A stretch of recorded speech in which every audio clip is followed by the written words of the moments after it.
In the spring of 1957, a man named Lorenzo Castellano made the journey from Benevento to San Giovanni Rotondo to meet Padre Pio. He had been planning this pilgrimage for years, and he arrived proud. He arrived with a record that, in his own mind and in the minds of his neighbors, marked him as one of the most faithful Catholics in his region. For 42 consecutive years, through illness, through harvest season, through the death of his parents, through the war years, through the birth of his children, he had never missed a single Sunday Mass. Not one. He kept track. He was, by every measure that his community understood and respected, an extraordinary Catholic man. Padre Pio looked at him in the confessional. And then Padre Pio said something that Lorenzo had not prepared himself to hear. He said, "You will live many more years, but if you do not change what is happening in your home, not at the church, at your home, you will die as a man who built a magnificent church for God and left his own family to freeze in the dark outside it." Lorenzo did not understand. He told Padre Pio he had never missed Mass. He told him about his rosary practice, his devotion to the saints, his financial contributions to the parish. He told him, in the quiet voice of a man who had kept score for 4 decades, that he had given more to God than most men he knew. Padre Pio said, "I know what you have given, I can see it, but there is something you have never given, and your family is dying for want of it. Stay with me today, because what Padre Pio saw in that confessional is something that I believe is one of the most widespread and least discussed spiritual crises in the lives of devout Catholic families. A crisis not of the obviously sinful, but of the outwardly faithful. A crisis that can develop over decades without the person at the center of it ever suspecting that anything is wrong, because all the external markers are pointing in the right direction. Mass, rosary, confession, fasting, the whole structure of Catholic practice intact and regular and genuinely maintained, and the family quietly in the rooms beyond the church door, slowly running out of faith. Hold on, because the most difficult revelation is still ahead, and it concerns not Lorenzo's sins, but his silence. Let me tell you something that most people do not realize. There are 2 entirely different ways to be a faithful Catholic, and from the outside, they can look nearly identical. Both attend Mass every Sunday. Both pray the Rosary. Both go to confession. Both wear the scapular. Both know the prayers and observe the fasts and keep the feasts. From the outside, there is almost no way to tell them apart. But inside one of them, the faith is a living fire. It burns in the kitchen. It shows up at the dinner table. It speaks when the children are afraid. It comes home from Mass still warm and presses its warmth into the people closest to it. It is personal and specific and vulnerable and alive. It confesses not just sins, but struggles. It admits doubt. It speaks of God not as a doctrinal fact, but as a relationship that costs something and gives something back. Inside the other one, the faith is a personal achievement, a record carefully maintained, a standard by which other people, including the people in the same household, are quietly measured and frequently found wanting. It goes to Mass and comes home and does not speak of what happened there, because faith is a private matter, and private matters are not discussed. It corrects the children's devotion when it falls short of the standard. It judges the spouse's inconsistency. It presents itself to the world as an example and to its family as a demand. It keeps God carefully in the church building where God belongs and does not allow the untidy overflow of real spiritual life to mess up the ordered surface of the home. Padre Pio could see the difference between these 2 men instantly. He saw it in the confessional. He saw it in the way souls looked in his mystic vision. And on the day Lorenzo Castellano knelt before him, what Padre Pio saw was one of the most heartbreaking variations on this pattern that he had ever encountered. "My name is Margaret, and I've thought about this for a long time. I grew up in Coventry, and I knew men like Lorenzo Castellano from my childhood. Good men, faithful men, men who set an example of religious discipline that I genuinely admired. And I also knew their families, their wives, who attended Mass dutifully but with a certain quiet resignation, their children who drifted away from the faith as soon as they left home, their households that were outwardly ordered and inwardly empty of that particular warmth that only comes when someone in the house prays not just correctly, but personally. When I first read the account of what Padre Pio saw in Lorenzo's soul, I understood something about those families that I had never been able to name before. To understand what Padre Pio saw, you need to know more about Lorenzo. He had been born in 1910, the third son of a small farmer in the hills outside Benevento. His faith had been formed by his mother Concetta, a woman of deep, practical piety who had taught her children to pray not just as an obligation but as a necessity. The way you teach a child to eat. She prayed with them in the kitchen while she cooked. She prayed with them in the fields. She told them stories of the saints not as history lessons but as practical guidance for real daily problems. She cried at Mass. She laughed at the table when she talked about God. Her faith was alive in her body and in her household in a way that Lorenzo absorbed completely as a child, without ever consciously understanding what made it different from the faith of people who simply kept the rules. Concetta died in 1935, when Lorenzo was 25. He had been married to Filomena Gagliardo for 3 years by then, and they had one son, Marco, who was 2 years old. After Concetta's death, something in Lorenzo's relationship with his faith shifted, though he would not have been able to describe the shift or even recognize that it had occurred. His faith became a discipline he maintained rather than a relationship he lived. The warmth, the kitchen prayer, the table conversation about God, the personal and vulnerable quality of his mother's faith that had made it contagious. That part quietly disappeared. What remained was the practice: Mass, Rosary, confession, fasting, the bones of it maintained with extraordinary consistency. But the living tissue of it, the part that breathed and moved and spoke to the people around it, that part contracted and finally went silent. This happened gradually. Lorenzo was not a harsh man by nature. He was not cruel or cold. He loved Filomena. He loved Marco and, later, Aldo, who was born in 1937. He worked hard. He provided. He maintained the household with honesty and reliability.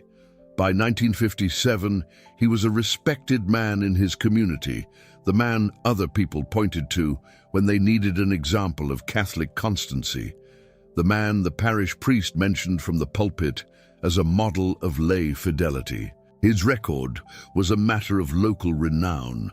In 42 years, through the floods of 1944, through the illness that had nearly taken him in the winter of 1950, through the long years of the war when traveling to Mass required crossing checkpoints and explaining himself to soldiers, he had never once failed to appear. But the faith he practiced became, over the years, increasingly private, in a way that slowly sealed itself off from the people around him. He did not pray with his children at home. Concetta had prayed with him and his brothers every single evening. This was something he knew and remembered clearly, one of the most vivid and physically real memories of his childhood. The kitchen after supper, his mother's voice leading them, the feeling of something genuinely present in that room. But somehow, the practice had not transferred. There was always a reason. The children were already in bed, or there was work to finish, or it felt forced and he preferred to pray when he was genuinely moved rather than on a schedule. And so the family rosary never became a habit. The evening prayers his mother had made as natural as breathing had, in his own household, never been attempted seriously enough to become natural. They remained, in his mind, something he would begin properly when the time was right. The time was never quite right, And the years passed. He did not speak with his children about his faith, not personally. He corrected them. He required them to attend Mass and to behave correctly at Mass. He ensured that they received their sacraments at the proper times and that they knew the necessary prayers. But he never said to Marco or Aldo, in 30 years of living with them, "This is what God has meant to me. This is the hardest thing I have ever brought to prayer. This is what happened inside me that morning in church and why I will never forget it." He never opened the interior of his faith to his children. He showed them the exterior of it and trusted that it would be enough. And when his children did not develop the same depth of practice that he maintained, when Marco, at 17, began to attend Mass only when required, and at 20 left the faith almost entirely, when Aldo showed the same quiet drift through his teenage years, Lorenzo's response was not grief or self-examination, it was correction. And then, when correction failed, a quiet, hardening judgment that he carried privately and expressed in small ways, a particular silence at the table when faith was mentioned, a look that communicated disappointment without words, a distance between himself and his sons that everyone in the household felt and no one named. Filomena attended Mass every Sunday, dutifully and without joy. She said the Rosary. She went to confession at Easter and Christmas. But the faith she practiced was a faith she had never been invited into personally, never been shown as a living interior thing by the man she had married. It was a household obligation, a thing you did because the family was Catholic, and this was what Catholic families did. It had the form of faith, but not the fire of it, and she knew the difference, though she would not have known how to say so. This was what Padre Pio saw when Lorenzo Castellano knelt before him in the confessional in 1957. He saw the 42 years of perfect attendance at Mass shining around the soul like a well-polished lamp. And he saw what the lamp had illuminated and what it had not. Hold on, because what Padre Pio saw in the mystic vision that morning is something I need to describe carefully, because it explains the deepest dimension of what had gone wrong. In that moment in the confessional, Padre Pio was given a brief but specific vision of Lorenzo's household as it looked in the spiritual reality, not the physical rooms, but the interior lives of the people within them, the state of their souls, and their relationship with God. He saw Lorenzo's soul. It was genuinely bright. The decades of Mass and Rosary and faithful practice had left real deposits of grace in him, real spiritual substance. Padre Pio never denied this and did not deny it to Lorenzo. The practice had been real. The grace had been real. This was not a hypocrite. This was a man who had genuinely believed and genuinely practiced year after year with discipline that most Catholics never sustain. But around Lorenzo's soul, Padre Pio saw something that he later described to his spiritual director, Father Agostino, using a specific image. He said it was like seeing a man standing in the center of a beautiful room, holding a candle, and all the other people in the room were in darkness, not because the candle was not real or not burning, but because the man had never thought to hold it up so that others could see by it. He had kept it close to his own chest, and it had lit only his face, and the people he loved most were feeling their way through the dark. He saw Filomena's soul, genuinely trying to believe, genuinely wanting to believe, but having never been shown by her husband that faith was something personal and alive and worth speaking about. She had never heard Lorenzo say, "God helped me with this." She had never heard him say, "I was afraid of this, and I prayed, and something happened." She had never heard his faith from the inside, and without that witness, which no priest or catechism class could fully substitute because it had to come from inside the home, from the person she lived with, her faith had remained at the surface, a practice without a pulse. He saw Marco's soul, cold, not hostile to God, not actively rebellious, but cold, with the specific coldness of someone who had been given religion as a set of rules from a distance, rather than as a living relationship from close up. The coldness of a child who had never seen his father pray personally, only correctly, who had never heard his father speak about God vulnerably, only authoritatively, who had been corrected so many times for falling short of the standard that he had eventually concluded the standard was not for him, and had walked away not from faith exactly, but from this particular version of it. The version that felt like judgment with incense.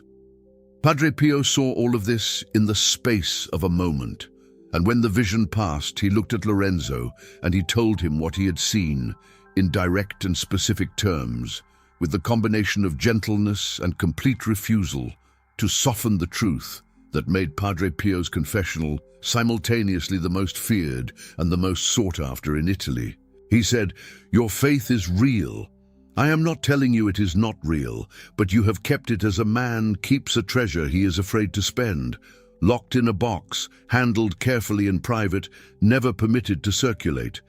And the people who needed it most, the people who lived under the same roof with you for 30 years, have been living on the edge of spiritual poverty without either you or them understanding why." I have to stop here for a moment, because this reminds me of something from my own life that I have never quite forgotten. When I was a girl in Coventry, my father was very much like Lorenzo Castellano, an honorable man, a faithful man in his practice. He never missed Mass. He led us to the church every Sunday with a kind of quiet authority that I respected deeply. But I cannot remember in all my childhood a single moment when he told me what his faith actually meant to him personally. Not once. He showed it through what he did. He demonstrated it through discipline and consistency and a kind of dignified silence about interior things that was, I understand now, partly his generation and partly just him. And I loved him. But I grew up without any real model of what it looks like to hold your faith personally, to let it show, to speak about it honestly, to let it be a living thing rather than a maintained thing. It took me decades to find that. And I found it, I think, largely through Padre Pio, through reading about a man who wept at Mass, who argued with God, who told the people in his confessional exactly what he saw in their souls because he cared too much about them to protect them from the truth. This is what fathers like Lorenzo did not know they were withholding. Not doctrine, not discipline, themselves. What came next in the confessional was something that Father Agostino later recorded in his diary, because Lorenzo wrote to him about it in detail several months after the encounter. When Padre Pio finished describing what he had seen, Lorenzo sat in silence for a long time. He was not arguing. He was not defending himself. He was, for perhaps the first time in many years, not measuring anything or maintaining anything. He was simply sitting with the weight of what he had just heard. Then he said, "Father, I do not know how to change this. I have been doing it this way for 40 years. And Padre Pio said something that Lorenzo remembered for the rest of his life, and that Father Agostino considered important enough to record. He said, "The fact that you have done it this way for 40 years means nothing against the grace of God. What you have given God faithfully for 40 years, He kept. Not one Mass, not one Rosary, not one act of fasting is wasted. But what you have not given, the personal witness, the spoken faith, the opened interior, that is still available to you to give. The question is not whether you can undo the past. You cannot. The question is whether your wife and your sons will see, for whatever years remain, a different man, a man who prays with them rather than above them, a man whose faith speaks rather than only observes." He paused. Then he said, "The devil did not take your family from the faith. He did not need to work that hard. He simply waited for you to keep your faith to yourself long enough that it became in your home a private language that no one else in the household was ever taught to speak." There is a document that gives additional weight to this account. In the published collection of Padre Pio's letters to Father Agostino, the Epistolario, available in Italian and in partial English translation, there are several passages in which Padre Pio writes about what he called the domestic transmission of faith, and specifically about the spiritual responsibility of fathers and husbands to make their faith legible to their families. He wrote in one letter, dated 1953, "A man who prays magnificently in public and goes home to silence about God teaches his children one lesson above all others, that the real faith is the one you have in private, the one too precious or too fragile to be spoken aloud, and they learn that lesson perfectly, and then they wonder why, 20 years later, their own faith feels private and fragile and unable to bear the weight of a real question." The pattern that Padre Pio diagnosed in 1953 had fully expressed itself in Lorenzo Castellano's family by 1957.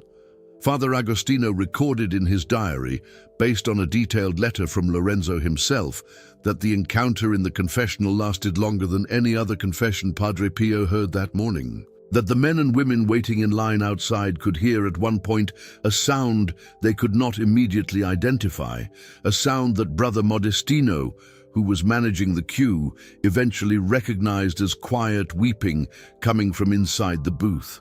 Not Padre Pio weeping, as he sometimes did in the confessional when he saw the state of a soul.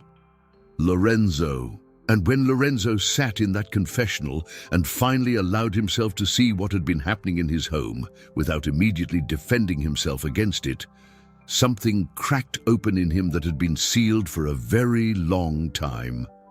He wept, not briefly, for a long time. And Padre Pio sat with him. He did not rush him. He did not call the next person. He stayed until Lorenzo had nothing left, and then he spoke. The plot twist in this story is not an external reversal. It is not a miraculous healing or a sudden transformation. It is something both quieter and more devastating, and I want you to hear it clearly. The twist is this: Lorenzo's silence, the silence about his faith that he had maintained at home for 40 years, the silence that had felt like privacy and dignity and the proper keeping of sacred things. That silence had been, all along, a kind of sacrilege, a particular and specific form of the sin of omission. He had received grace at every Mass and had sealed it inside himself on the way out the door. He had built a spiritual life of great personal richness and had treated it as though it were a private possession rather than a gift entrusted to him for the benefit of others, specifically the others who lived with him. By staying silent about the living interior of his faith, by never allowing his wife and sons to see his real relationship with God, the struggles, the consolations, the moments of doubt and the moments of clarity, Lorenzo had, without intending to and without understanding what he was doing, made God silent in his home. When you have been given the task of bringing God into a house and you keep God locked in your own chest, God becomes, in that house, a private language no one else speaks. And when the children of that house go looking for God, as children do, in adolescence and young adulthood, in the disorienting and searching years, they find not a living relationship they have been prepared for, but an abstraction they have been handed rules about, and the abstraction is not enough to hold them. This is what Padre Pio meant when he told Lorenzo, "By ignoring your responsibility to witness your faith personally, you were silencing God in the very place where God needed to be heard most." Not a violent silencing, not a hostile silencing. A quiet one, maintained daily over decades, perfectly well-intentioned, completely devastating. I need to be honest with you here, because this is something I have seen in my own community throughout my life and in my own family history. The most difficult form of spiritual failure is not the obvious one. It is not the man who abandons his faith or the woman who openly rejects the church. Those situations are painful, but they are at least visible. The hardest form of spiritual failure is the one that looks like success. The one that accumulates a perfect record while the most important transmission is failing. The one that can arrive at the end of a life with 42 years of Mass and a family that has no idea what God meant to their father. I've seen it with my own eyes. I've sat with women whose husbands were the most faithful men in the parish and whose children had all left the faith. And when we talked about it honestly, the same thing came up every time. They never talked about it at home, not personally, not vulnerably.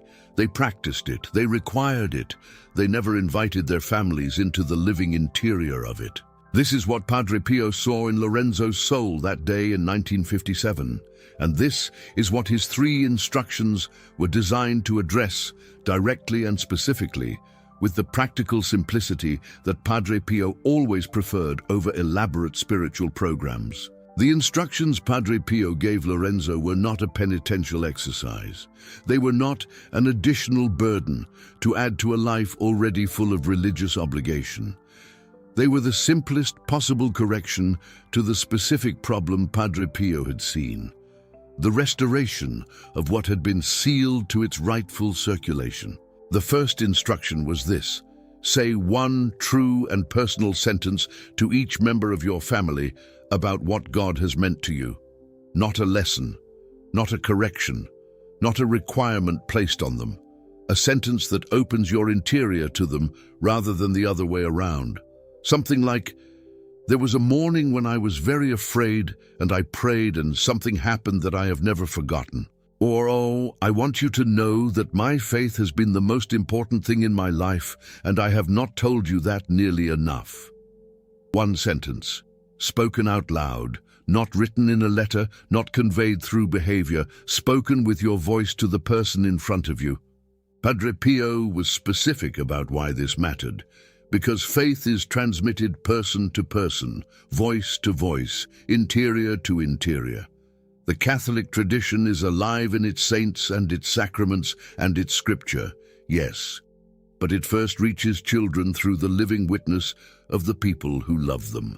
A child who has never heard a parent speak personally about God will, statistically and spiritually, find it much harder to develop a personal relationship with God themselves. Because what they have been given is religion as a performance, not religion as a relationship. And performances can be maintained for a time, but relationships are what sustain people through the genuinely difficult passages of a life. The second instruction Padre Pio gave Lorenzo was to begin the family rosary that evening.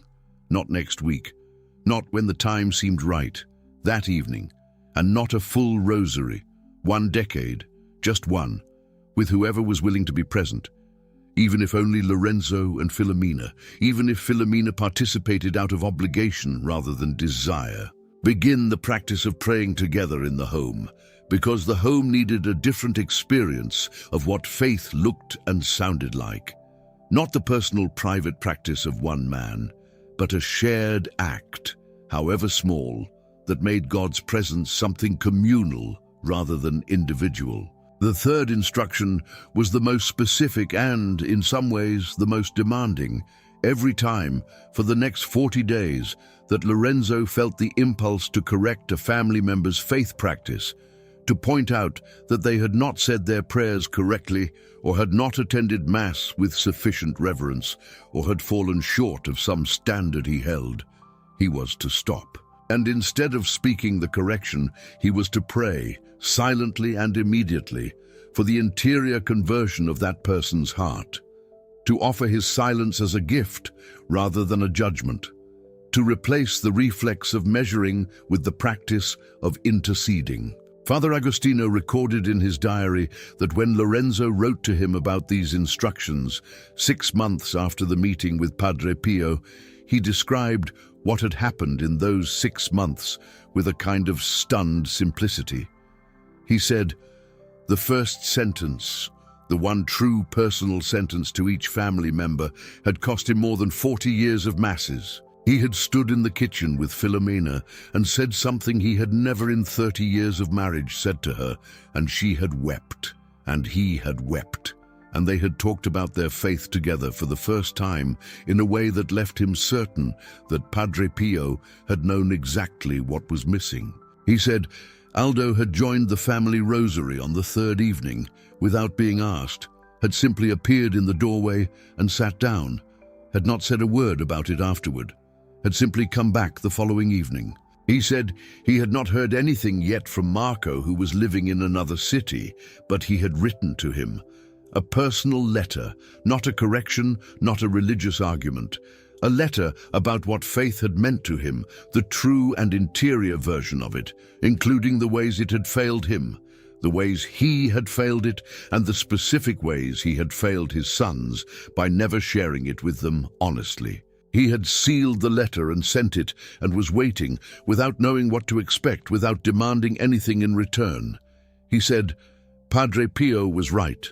My faith was real, but I had been carrying it the wrong way for a very long time, like a man who carries bread through a starving village with his hands locked around it because he is afraid of crumbs. You have just heard something that I believe is one of the most important things Padre Pio ever said to anyone.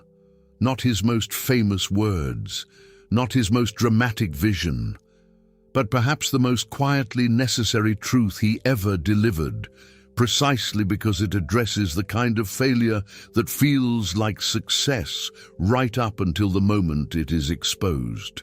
You heard about Lorenzo, who gave God 42 years of faithful practice and gave his family, without knowing it, the faith as a closed fist instead of an open hand.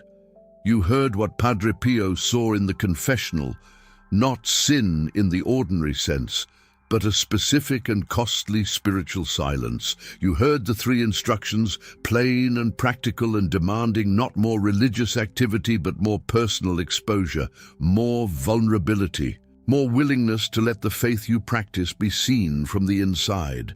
This channel exists because these are the revelations that do not get preached, the ones that require a Padre Pio, someone willing to look directly at a good and faithful man and tell him the exact truth about what was missing. If this video reached you at a moment when you recognize something of yourself in Lorenzo or of someone you love, then consider the super thanks button as one way of saying, keep going. Keep giving this kind of truth its full weight.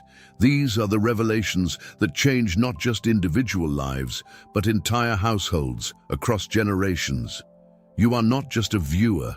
You are someone who just heard something that, if you receive it honestly, could change what happens around your table tonight. Become part of those who keep Padre Pio's most personal revelations in circulation, because they are the ones that reach into the rooms where faith either lives or quietly starves. I want to ask you one question before you close this video, and I want you to sit with it rather than answer it quickly, because it deserves a real answer.